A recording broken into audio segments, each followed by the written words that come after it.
લોકસભા 2024ની ચૂંટણી નજીક છે। સૌથી વધુ જેની ચર્ચા છે મિત્રો એ ભરૂચ લોકસભા બેઠક અને આ ભરૂચ લોકસભા બેઠક પર ગઠબંધનના ઉમેદવાર ચૈતર વસાવા છે। તેના પર પ્રહાર કરવાને લઈ સૌથી વધુ જે જાણીતા છે એ છે મનસુખ વસાવા।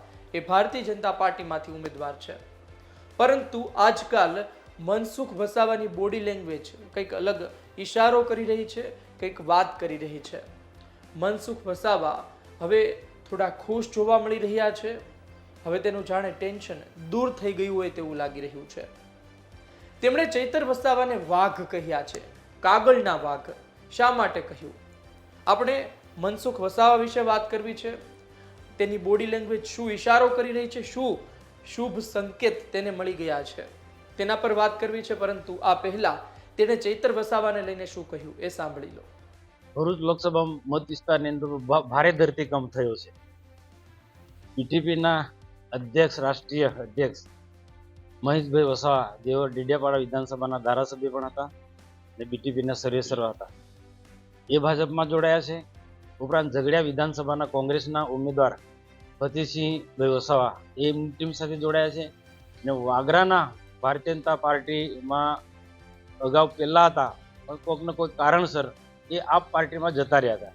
એ આપ પાર્ટીના નેતાઓ પણ આપ પાર્ટી છોડી અને ભારતીય જનતા પાર્ટીમાં જોડાયા છે। એ ઉપરાંત ડેડિયાપાડાના સાગબારાના પણ ઘણા બધા તેમની સાથે બીટીપીના આપના કાર્યકર્તા જોડાયા છે।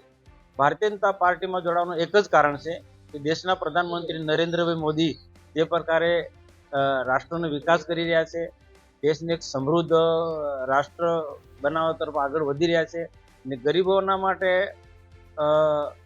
મધ્યમ વર્ગના લોકો માટે, ખેડૂતો માટે, મહિલાઓ માટે જે પ્રકારે અલગ અલગ પ્રકારની યોજના લઈને ચાલી રહ્યા છે અને જે દેશમાં અને રાજ્યની અંદર ઔદ્યોગિક જગતમાં પણ જબરજસ્ત મોટો ફેરફાર થઈ રહ્યો છે। રાષ્ટ્રને સાચા અર્થમાં ખૂબ સમૃદ્ધ રાષ્ટ્ર દેશના પ્રધાનમંત્રી નરેન્દ્રભાઈ મોદી બનાવી રહ્યા છે અને રાજ્ય સરકારમાં ભૂપેન્દ્રભાઈ પટેલ સાહેબ જે નરેન્દ્રભાઈ મોદી સાહેબના માર્ગે ગુજરાતમાં જબરજસ્ત મોટો વિકાસ કરી રહ્યા છે। એને ધ્યાનમાં રાખીને આવનારા દિવસોમાં બધા જ નેતાઓ પોતપોતાના વિસ્તારની અંદર રાજ્ય સરકારની, ભારત સરકારની જે વિકાસલક્ષી યોજનાઓ છે, પોતાના વિસ્તારમાં પણ એ યોજનાનો એમના વિસ્તારના લોકોને, એમના સાથી કાર્યકર્તાઓને, ગામડાઓને લાભ મળે એ ઉદ્દેશ્ય સાથે એ ભાજપમાં જોડાયા છે અને એ આખા દેશની અંદર ગુજરાતની અંદર પરંપરા ચાલુ છે। આખા દેશમાં કોંગ્રેસ તૂટી જાય છે, પ્રાદેશિક પક્ષો તૂટી ગયા છે, ત્યારે બધા જ લોકોને એકમાત્ર નરેન્દ્રભાઈ મોદી પર વિશ્વાસ છે, ભારતીય જનતા પાર્ટી પર વિશ્વાસ છે। એને લઈને આખા દેશની અંદર અલગ અલગ પાર્ટીના લોકો આજે ભાજપમાં જોડાઈ રહ્યા છે। તો અહીંયા ભરૂચ લોકસભામાં પણ બીટીપીના છે, આમ આદમી પાર્ટીના છે, કોંગ્રેસના નેતાઓ ભાજપમાં જોડાયા છે અને અમને અમે આવકારીએ છીએ। ચૈતર વસાવાનો જે પ્રચાર એના કાર્યકરો કરી રહ્યા છે કે એક આદિવાસી શેર તરીકે કરી રહ્યા છે પ્રચારમાં, તમે શું માનશો કે આદિવાસી શેર? આદિવાસી છે તો જંગલમાં ફરે, કે સિટીમાં ને ગામડામાં થોડો ફરે। એ તો કાગનો વાઘ છે, ખોટી ખોટી લોકોને ભરમાવાની વાતો કરે છે। એની પાસે નક્કર કોઈ મુદ્દા નથી, પાર્ટીનો એવો કોઈ એજન્ડા નથી કે અમે દેશના માટે આમ કરીશું, રાજ્ય માટે અમે આમ કરીશું, આદિવાસી માટે આમ કરીશું। ચૈતર વસાવાને એમ પૂછું, આદિવાસીઓ માટે હક ને અધિકાર માટે એમની પાસે કોઈ એજન્ડા છે? છોટુભાઈને આમંત્રણ કરે ભાજપમાં? અમારે આમંત્રણ આપવાની કોઈની જરૂર નથી। અમારી ઓપન કિતાબ છે। ભારતીય જનતા પાર્ટીની કોઈ વિચારધારા સમજીને અમે સરકાર જે પ્રકારે કામ કરે, રાજ્ય સરકાર અને ભારત સરકાર ખૂબ સુંદર કામ કરે છે, એને ધ્યાનમાં રાખીને ઘણા બધા લોકો જોડાય છે। તો એમને પણ અમારી સરકારની સારી કામગીરીને જોઈને આવવું હોય તો આવી શકે છે। આપે સાંભળ્યું કે મનસુખ વસાવા આજે પણ ચૈતર વસાવા પર પ્રહાર કરે છે, પરંતુ એ જાણે ટેન્શન ફ્રી થઈ ગયા હોય તેવું લાગી રહ્યું છે। તેનું બોડી લેંગ્વેજ હવે કંઈક અલગ કહી રહ્યું છે। એનું કારણ છે કે મહેશ વસાવા, બીટીપીના એ મહેશ વસાવા આજે ભારતીય જનતા પાર્ટીમાં છે। એ મહેશ વસાવાના પિતા ભારતીય જનતા પાર્ટીની વિરુદ્ધમાં બોલતા રહ્યા। એ મહેશ વસાવાના પિતા છોટુ વસાવા ભારતીય જનતા પાર્ટીની વિચારધારાની વિરુદ્ધમાં બોલતા રહ્યા, પરંતુ જોત જોતા તેનો દીકરો છે એ પાર્ટીમાં જોડાઈ ગયો, જેની વિરોધમાં એણે પોતાનું જીવન કાઢી નાખ્યું। આજે મહેશ વસાવા ભારતીય જનતા પાર્ટીમાં છે। આ સહિત બીટીપીના કાર્યકરો ભારતીય જનતા પાર્ટીમાં જોડાયા છે।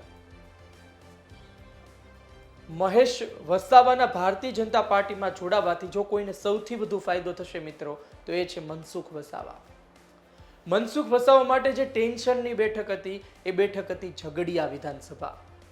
એ ઝઘડિયા વિધાનસભા કે જ્યાં બીટીપીનું શાસન રહી ચૂક્યું છે, એ ઝઘડિયા બેઠક કે જ્યાં બીટીપીના મતદારો છે, આ ઝઘડિયા વાલિયા વિસ્તાર પણ હવે લાગે છે કે ભારતીય જનતા પાર્ટી તરફ વળશે. બીટીપીના મહેશ વસાવા જોડાઈ ચૂક્યા છે, એટલે સીધો ઈશારો મનસુખ વસાવાને સપોર્ટ કરવાનો છે. મનસુખ વસાવાને સપોર્ટ અને તેની સામે મહેશ વસાવા હવે શું કરશે એને લઈને પણ એક સવાલ છે. મહેશ વસાવા પોતે કહેતા રહ્યા છે કે તેઓ નવી પાર્ટી બનાવવા જઈ રહ્યા છે, તેઓ ભારતીય જનતા પાર્ટીમાં જોડાય છે, તેવી ચર્ચાઓ બહુ વાયરલ થઈ. પરંતુ હવે શું કરશે તેના પર નજર રહેશે. મહેશ વસાવા નવા જૂની કરવાને લઈ જાણીતા છે. વચ્ચે બાપ દીકરાએ આમ આદમી પાર્ટી સાથે ગઠબંધન કર્યું હતું, પરંતુ એ લાંબા સમય સુધી ચાલ્યું નહીં. હવે આવનાર સમયમાં નજર રહેશે, પરંતુ એક વાત નક્કી છે કે હવે મનસુખ વસાવા થોડા ટેન્શન ફ્રી થયા છે. મનસુખ વસાવાની બોડી લેંગ્વેજ કહી રહી છે કે તેમને હવે વિશ્વાસ છે કે તેઓ જીતી જશે. ચૈતર વસાવા સ્વાભિમાન યાત્રા કાઢી રહ્યા છે, ગામડે ગામડે ફરી રહ્યા છે, મોટી માત્રામાં આદિવાસી લોકો તેની સાથે જોડાઈ રહ્યા છે. કદાચ ઓવર કોન્ફિડન્સ મનસુખ વસાવાને ભારે પણ પડી શકે છે. જોવું રહ્યું આવનાર સમયમાં શું થાય છે. હાલ તો મનસુખ વસાવા ચૈતર વસાવા પર પ્રહાર કરી રહ્યા છે, તેને કાગળનો વાઘ કહી રહ્યા છે, પરંતુ એ પણ એક ટોણામાં.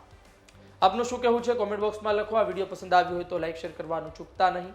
મને આપશો રજા. નમસ્કાર.